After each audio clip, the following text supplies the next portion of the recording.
മുംബൈ ദർപ്പൺ ചാനലിലേക്ക് എല്ലാവരെയും ഒരിക്കൽ കൂടി സ്വാഗതം ചെയ്യുന്നു. ഈ ചാനൽ നിങ്ങൾ ഇതുവരെ സബ്സ്ക്രൈബ് ചെയ്തിട്ടില്ലെങ്കിൽ സബ്സ്ക്രൈബ് ചെയ്യാൻ അഭ്യർത്ഥിക്കുന്നു. ഒപ്പം അടുത്തുള്ള ബെല്ലൈക്കണും ക്ലിക്ക് ചെയ്യുക. അപ്പോഴെൻ്റെ പുതിയ വീഡിയോയുടെ നോട്ടിഫിക്കേഷൻസ് നിങ്ങൾക്ക് ലഭിക്കുന്നതായിരിക്കും. ഇന്നത്തെ എൻ്റെ ഈ വീഡിയോ മീനം രാശിക്കാരെ സംബന്ധിച്ചിടത്തോളം വളരെ പ്രധാനപ്പെട്ട ഒന്നാണ്. ആദ്യമായി ഈ മാസത്തിലെ ഗ്രഹനില എങ്ങനെയായിരിക്കുമെന്ന് നോക്കാം.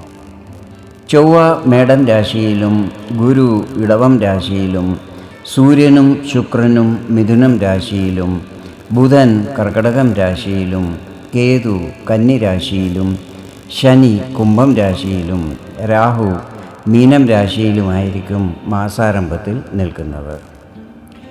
ഈ മാസത്തിലെ ഗ്രഹങ്ങളുടെ രാശിമാറ്റം ഇപ്രകാരമായിരിക്കും. ജൂലൈ 7-ാം തീയതി ശുക്രൻ മിഥുനം രാശിയിൽ നിന്നും കർക്കടകം രാശിയിലേക്കും പിന്നീട് മാസാവസാനം അതായത് ജൂലൈ 31-ാം തീയതി ചിങ്ങം രാശിയിലേക്കും രാശിമാറ്റം ചെയ്യുന്നതായിരിക്കും. ചൊവ്വ ജൂലൈ 12-ാം തീയതി മേടം രാശിയിൽ നിന്നും ഇടവം രാശിയിലേക്ക് രാശി മാറുന്നതാണ്.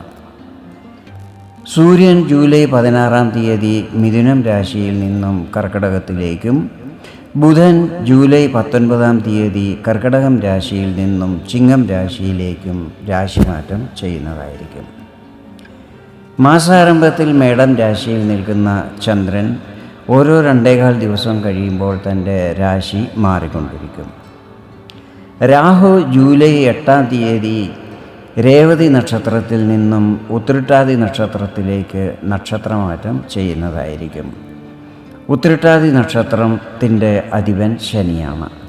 അന്നേ ദിവസം തന്നെ കേതു അത്തം നക്ഷത്രത്തിൻ്റെ 3-ാം പാദത്തിൽ നിന്നും 2-ാം പാദത്തിലേക്ക് നക്ഷത്രമാറ്റം ചെയ്യുന്നതായിരിക്കും. അത്തം നക്ഷത്രത്തിൻ്റെ ദേവത സൂര്യനും നക്ഷത്രാധിപൻ ചന്ദ്രനുമാണ്.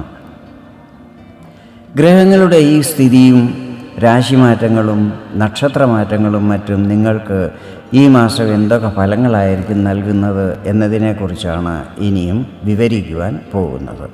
ഞാനിവിടെ പറയുന്നത് ചന്ദ്രഘടനയെ അടിസ്ഥാനമാക്കിയുള്ള ഫലങ്ങളാണ്. നിങ്ങളുടെ ജനന സമയം, ജനനസ്ഥലം, മഹാദശ, അപഹാരം എന്നിവയിൽ വരുന്ന വ്യത്യാസം കാരണം ഫലങ്ങളിൽ ചില്ലറ ഏറ്റക്കുറച്ചിലുകൾ വരുവാൻ സാധ്യതകളുണ്ട്. ആദ്യമായി നിങ്ങളുടെ ആരോഗ്യസ്ഥിതികൾ ഈ മാസം എങ്ങനെയായിരിക്കുമെന്ന് നോക്കാം. 1-ാം ഭാവാധിപൻ ഗുരുവാണ്. ഗുരു നിൽക്കുന്നത് 3-ാം ഭാവത്തിലാണ്. 3-ാം ഭാവത്തിൽ ഗുരു സാധാരണ ശുഭഫലങ്ങളാണ് നൽകുന്നത്. അതിനാൽ ആരോഗ്യത്തിൽ വലിയ പ്രശ്നങ്ങളൊന്നും തന്നെ ഉണ്ടാകുന്നതല്ല. എങ്കിലും ഇവിടെ രാഹു നിൽക്കുന്നതും കേതുവിൻ്റെ ദൃഷ്ടി പതിക്കുന്നതും കാരണം നിങ്ങളുടെ അശ്രദ്ധ കാരണം ആരോഗ്യത്തിൽ പ്രശ്നം വരാനോ ഏതെങ്കിലും രീതിയിൽ പരിക്കുകൾ പറ്റാനോ സാധ്യതകളുണ്ട്. അതിനാൽ ഈ കാര്യത്തിൽ ശ്രദ്ധിക്കണം. ഇനി നിങ്ങളുടെ വിദ്യാഭ്യാസത്തെക്കുറിച്ചാണ് പറയുന്നത്. 5-ാം ഭാവാധിപൻ ചന്ദ്രനാണ്.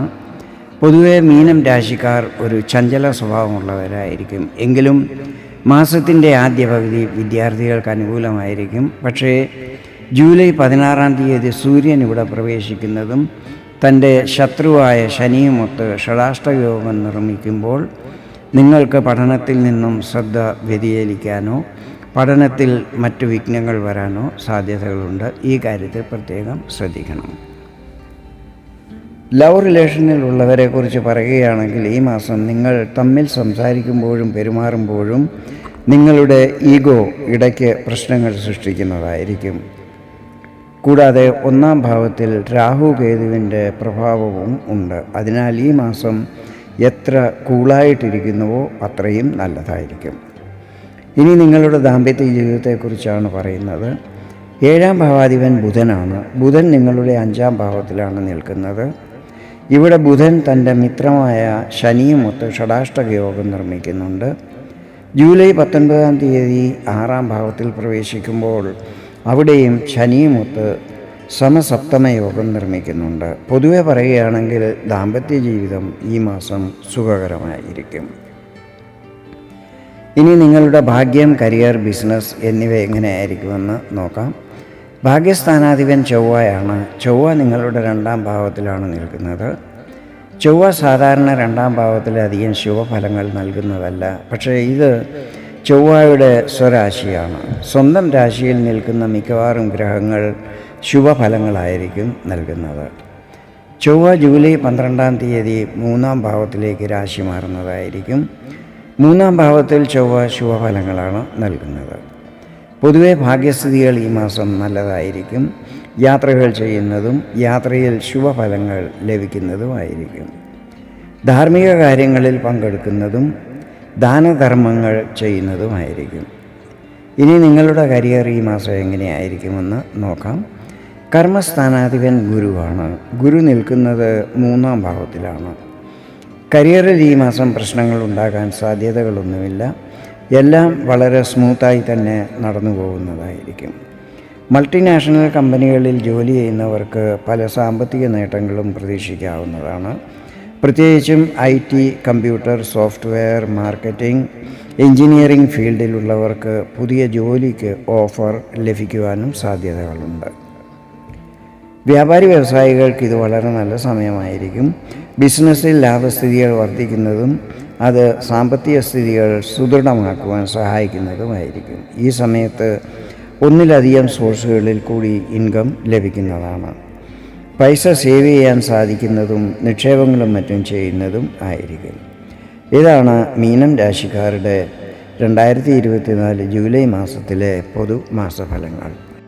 വീഡിയോ നിങ്ങൾക്ക് ഇഷ്ടപ്പെട്ടെങ്കിൽ ഇതുപോലെ ജ്യോതിഷ സംബന്ധമായ കൂടുതൽ വിവരങ്ങൾ അറിയുവാൻ വേണ്ടി എൻ്റെ ഈ ചാനൽ സബ്സ്ക്രൈബ് ചെയ്യുവാൻ അഭ്യർത്ഥിക്കുന്നു.